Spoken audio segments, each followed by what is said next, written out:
मैं पानी बचाने और उसके विवेकपूर्ण उपयोग का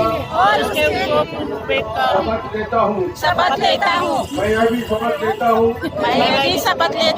जल का समुचित उपयोग करूँगा।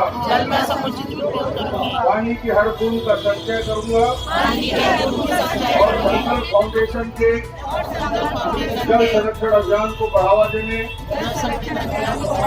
पूरा सहयोग करूँगा। मैं पानी को एक अनमोल संपदा मानूंगा और ऐसा मानते हुए इसका उपयोग करूंगा। मैं शपथ लेता हूँ अपने परिजनों मित्रों पड़ोसियों को भी पानी के विवेकपूर्ण उपयोग और उसे व्यर्थ नहीं करने के लिए प्रेरित करूंगा। धन्यवाद।